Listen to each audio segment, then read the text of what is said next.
یہ ہے ایک خونی داستان جہاں ہر قدم پر موت گھات لگائے بیٹھی ہے۔ آدم خور درندے جو انسان کے گوشت کے پیاسے ہیں، اور ایک شکاری جو اپنی جان پر کھیل کر ان درندوں سے ٹکراتا ہے۔ پیش ہے آدم خوروں کی وادی۔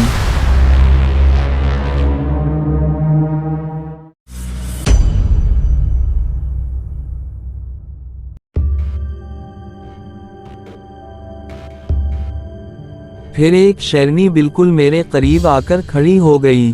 یہ غالباً وہی تھی جس کے پنجے سے میں نے کانٹا نکالا تھا۔ سے قریب آتے دیکھ کر میں نے اپنے پہلو میں ارسے ہوئے خنجر پر اپنا ہاتھ مضبوطی سے جما لیا تاکہ کسی حملے کی صورت میں اپنا بچاؤ کر سکوں۔ میری نظریں شیرنی پر جمی ہوئی تھیں، مگر اس کی آنکھوں میں میرے لیے ایک تشکر کا احساس تھا۔ اس نے قریب آ کر میرے پیروں کو سونگھا، پھر پلٹ کر وہ دونوں درختوں کی آڑ میں چلتی چلی گئیں۔ ان کو واپس جاتے دیکھ کر میں نے سکون کا سانس لیا۔ شاید وہاں موجود باقی لوگوں کی سانسیں بھی بحال ہو گئی تھیں۔ اس لمحے مجھے اتنا احساس ضرور ہوا کہ نیکی کبھی رائے گاہ نہیں جاتی، چاہے وہ جانور کے ساتھ ہی کیوں نہ کی جائے۔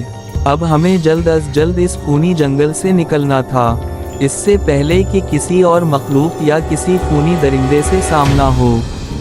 دیوا لوگوں کو لے کر آگے چلنے لگا۔ میں نے اسے ایک فالتو گن پکڑا دی تھی تاکہ وہ بھی لوگوں کی حفاظت کر سکے۔ اچانک مجھے اس انگریز لڑکی کا خیال آیا جس کو پرسوں آدم خور جنگلی پکڑ کر لائے تھے۔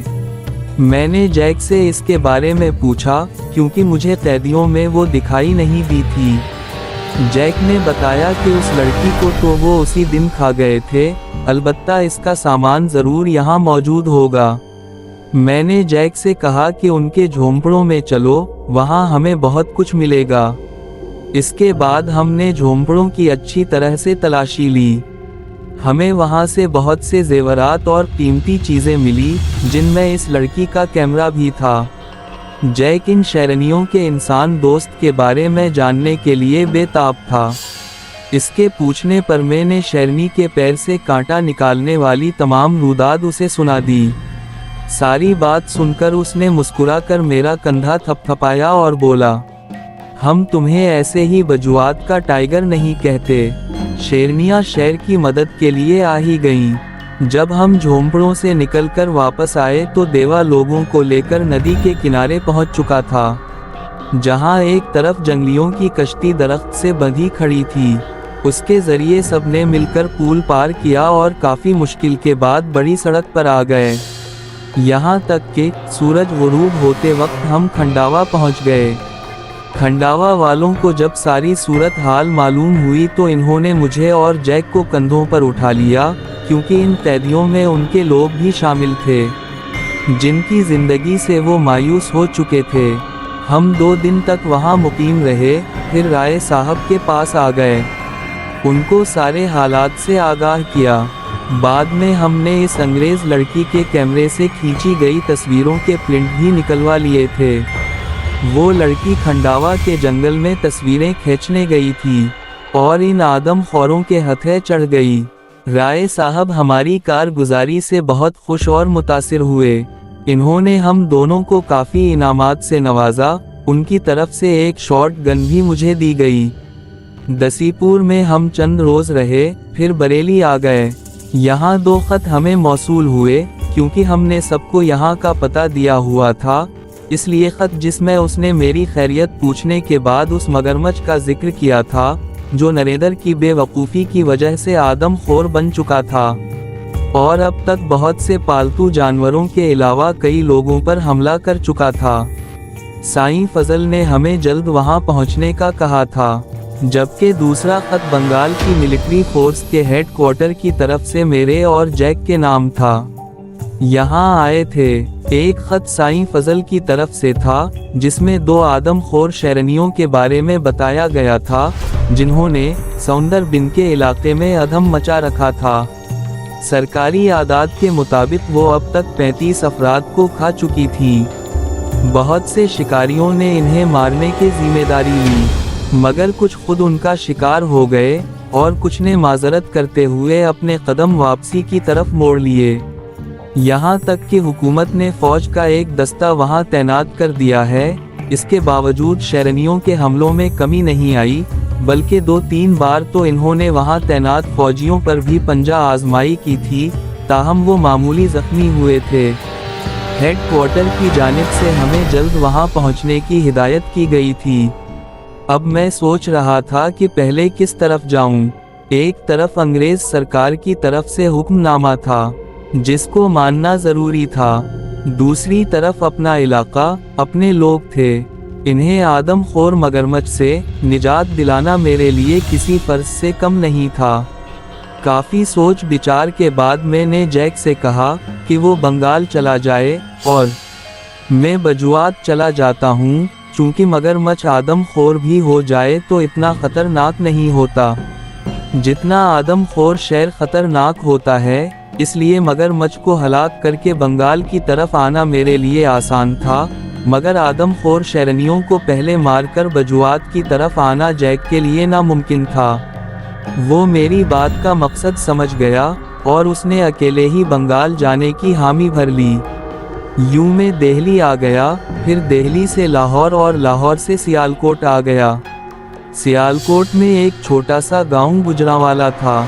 यहाँ अक्सरियत गुज्जर जमींदारों की थी, जिसमें मेरे कुछ रिश्तेदार भी थे।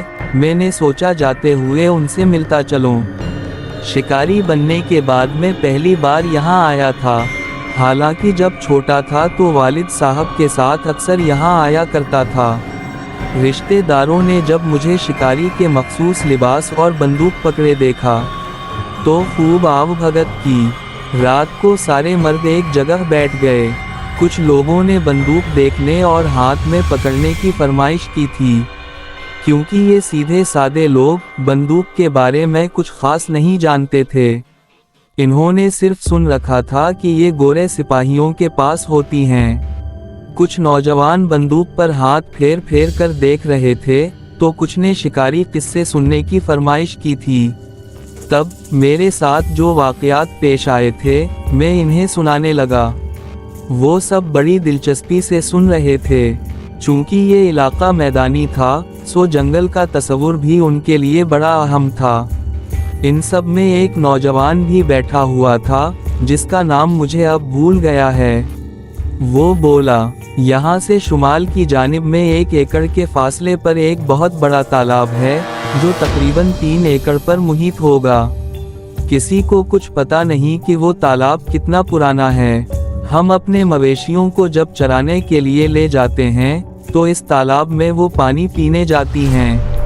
मगर गुज़श्ता कई महीनों से वहाँ एक बहुत बड़ा सांप आ गया है, जो कई बार हमारी बकरियों को अपना शिकार बना चुका है। वो इस कदर बड़ा, खौफनाक और मकार है कि इसे मारने की किसी को आज तक जुर्रत ही नहीं हुई। हमने करीबी छावनी में गोरे सिपाहियों से उसे मारने की अपील की थी, मगर किसी ने हमारी बात पर कान नहीं धरे। तुम एक माहिर शिकारी हो और तुम्हारे पास बंदूक भी है, क्या तुम इस सांप को मार नहीं सकते? मुझे इसकी बात पर हैरानी हुई। क्या मैदानी इलाके में भी ऐसा खतरनाक सांप आ सकता है? मैंने दूसरे लोगों से पूछा, क्या ये सच कह रहा है? इनमें से कुछ लोगों ने उसकी तायीद की। एक शख्स बोला, ये बिल्कुल ठीक कह रहा है। वो सांप तालाब के अंदर या वहीं आसपास ही रहता है। वो पूरी बकरी को सालिम निगल जाता है। कुछ नौजवानों ने उसे मारने की कोशिश भी की थी, मगर वो पानी के अंदर इस कदर बड़ा गोता लगा लेता है, किसी को पता ही नहीं चलता कि वो कहाँ गया। एक लड़का तो उसे मारते मारते खुद इसका शिकार बनने वाला था, लेकिन इसकी तकदीर अच्छी थी, इसलिए वो बच गया। मैंने उन लोगों से पूछा, वो नौजवान कौन था? इन लोगों ने बताया कि वो नूरदीन था। नूरदीन का घराना ही हमारा सबसे अहम रिश्तेदार था और मैं इन्हीं के घर ठहरा हुआ था। वो मेरा दोस्त होने के साथ साथ बड़ा बहादुर और कड़ियल नौजवान था। रात को मैं और नूरदीन सोने के लिए छत पर 4 पाइयाँ डालकर बैठ गए। तो मैंने इससे इस खतरनाक सांप के बारे में पूछा। उसने बताया, वो बहुत बड़ा और मोटा सांप है और कई बकरियां और कई जानवरों को हड़प कर चुका है। मैं उसे मारने के लिए तालाब में उतरा था, मगर ज़्यादा गहरा होने की वजह से मैं इसके ठिकाने तक न पहुंच सका। उल्टा उसने मुझे पानी में देख लिया तो तेज़ी से मेरी तरफ बढ़ने लगा। मैं पानी में उस जगह था जहां से उस पर वार नहीं कर सकता था, इसलिए जान बचाने के लिए तेज़ी से वापस आने लगा और वो मेरे पीछे आ रहा था। किनारे पर पहुंचकर मैं बाहर निकलने के लिए हाथ पांव मार रहा था कि इसने मेरी टांग पर लिपटने की कोशिश की। मैंने पहली बार इतना बड़ा और खौफनाक सांप देखा था, इसलिए घबरा गया, मगर जिंदगी की बका के लिए फौरन खुद को संभाला। उसने दोबारा मेरी टांगों पर वार करना चाहा, मगर मैंने लाठी इसके सर पर दे मारी। वो फौरन पानी में वापस चला गया। फिर दोबारा मेरी हिम्मत ना पड़ी कि इस जख्मी सांप के पीछे जाता, इसलिए मैं वापस आ गया। मैंने नूरदीन से कहा, कल सुबह तुम मुझे वो तालाब दिखाना। अब इस सांप के चंद दिन ही समझो, मगर इस सांप को मैं मारूंगा, और वो भी तुम्हारी बंदूक से। वक्फ ताम। नूरदीन जोशीले अंदाज में बोला, क्या तुम्हें बंदूक चलाना आती है? तुमने पहले तो नहीं बताया था। मुझे कुछ हैरानी सी हुई। मैं बताता तो कोई यकीन ना करता, इसलिए अब इस सांप को मार कर सबको बताऊंगा। और जानी ये मत पूछना कि बंदूक चलाना कहाँ से सीखी, ये मैं बाद में बताऊंगा। अगले दिन हम सुबह सुबह तालाब की तरफ चल पड़े, जहां गांव की हद खत्म होती थी। आगे खेत आबाद थे और उनसे आगे की जमीन वीरान और जंगल नुमा थी, जिनमें चंद दरख्तों के अलावा ना जाने किन किन जंगली बूटों की बहुतायत थी। सुअर, खरगोश, गीदड़ जैसे जानवर, जिसे मकामी लोग बारला कहते थे, कसरत से मौजूद थे। इस जंगल नुमा रकबे के मशरिकी जानिब एक और गांव कोट सांसी आबाद था, जो हिंदू कौम सांसी पर मुश्तमिल था। ये सांसी लोग सुअर और बिल्लियों का शिकार बड़े शौक से किया करते थे, और इन जानवरों को इस तरह शौक से खाया करते थे जैसे हम हिरन और गाय का गोश्त खाते हैं। इसके अलावा ये लोग चोरी में भी मुलव्वस रहते।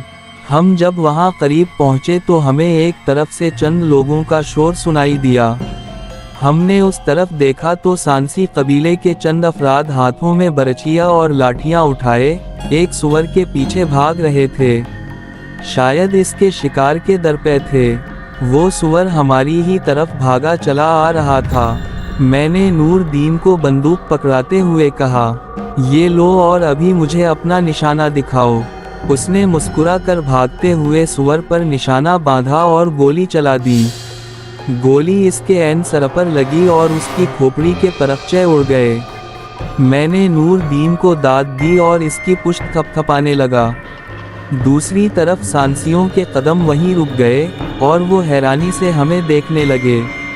उनकी नज़र में मैं कोई गोरा शिकारी था, लिहाजा हमारी तरफ आने के बजाय इन्होंने मुर्दा सुअर को उठाकर वापसी की तरफ दौड़ लगा दी। उनकी हरकत पर हम दोनों हंसने लगे।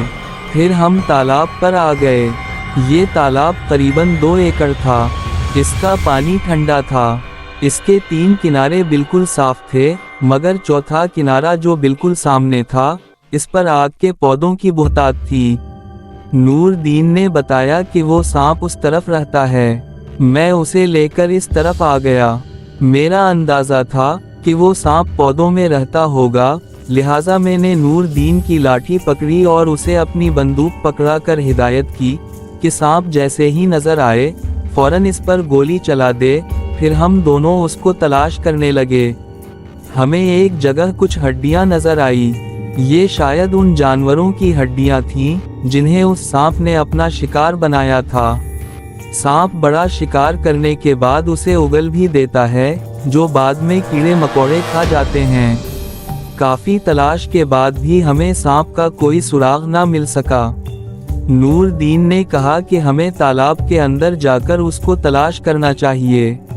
میں نے اسے سمجھایا کہ سانپ کو پانی کے اندر تلاش نہیں کیا جا سکتا جب تک اس کی کوئی جھلک نظر نہ آ جائے، ہمیں اسے باہر ہی تلاش کر کے مارنا ہوگا۔ تو اب ہمیں کیا کرنا چاہیے؟ نور دین نے سوالیہ نگاہوں سے میری طرف دیکھا۔ میں بتاتا ہوں، تم میرے ساتھ واپس آؤ۔ میں اسے لے کر واپس گاؤں آ گیا۔ پھر بتایا، سانپ بہت مکار ہے، اس نے اپنا ٹھکانہ کسی ایسی جگہ پر بنا رکھا ہے جو عام نظروں سے پوشیدہ ہے۔ ہمیں اس کا شکار کرنے کے لیے چارہ لگانا ہوگا۔ نور دین کی سمجھ میں ساری بات آ گئی۔ میں اس بات پر حیران تھا کہ اس کی سوچ سمجھ شکاریوں جیسی تھی۔ میں نے اس بارے میں اس سے پوچھنا بھی چاہا، مگر وہ ہنس کر ٹال گیا۔ رات کو ہم اپنے ساتھ ایک بکرا لے کر تالاب کی طرف آ گئے۔ چاندنی رات تھی، اس لیے ہر طرف کا منظر صاف دکھائی دے رہا تھا۔ مجھے ٹارچ جلانے کی ضرورت پیش نہ آئی۔ نور دین چوکس قدموں سے میرے ساتھ چل رہا تھا۔ تالاب کے قریب پہنچ کر جہاں ہم نے جانوروں کی ہڈیاں دیکھی تھیں، وہاں بکرے کو باندھ دیا۔ اس کے بعد ایک طرف جا کر بیٹھ گئے۔ بکرے نے جب دیکھا ہم دونوں اس کے پاس نہیں ہیں، تو زور زور سے چلانا شروع کر دیا۔ ہمارا دھیان تالاب کی طرف بھی تھا۔ بکرا پورے زور شور سے چیلا رہا تھا۔ اچانک ہمیں سامنے والی لمبی گھاس میں ہلچل سی نظر آنے لگی۔ میں نے بولا، ہوشیار، شکار آنے والا ہے۔ اس نے فوراً بندوق اس طرف تان لی۔ بکرے نے شاید سانپ کو دیکھ لیا تھا، اس لیے اب وہ چلانے کے ساتھ ساتھ خود کو چھڑانے کے لیے اچھل کود بھی کر رہا تھا۔ جب مجھے لگا کہ سانپ بکرے کے بالکل قریب آ گیا ہے، تو میں نے ٹارچ روشن کر دی، اور یقین مانے ٹارچ میرے ہاتھ سے گرتے گرتے بچی۔ وہ سانپ نہیں، اژدہا تھا۔ اتنا بڑا اژدہا میں نے زندگی میں پہلی بار دیکھا تھا۔ اس خوفناک اژدہے کا سر ایک بڑے پتھر کے برابر تھا۔ نور دین کے بھی پسینے چھوٹ گئے، اس کے ہاتھ کانپنے لگے۔ میں نے کہا، گولی چلاؤ، ورنہ اژدہا بکرے کو کھا جائے گا۔ اژدہا جو پھن اٹھائے بکرے کو ہرپ کرنے کے لیے متحرک تھا، ہماری آواز سن کر وہیں رک گیا۔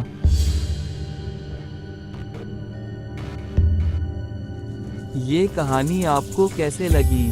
اچھی لگی تو ویڈیو کو لائک اور چینل کو سبسکرائب کریں، اور بیل آئیکن بھی دبا دیں، تاکہ نئی ویڈیوز آپ تک فوراً پہنچیں۔ ملتے ہیں اگلی ویڈیو میں، تب تک کے لیے ہمیں دیں اجازت۔ اللہ حافظ۔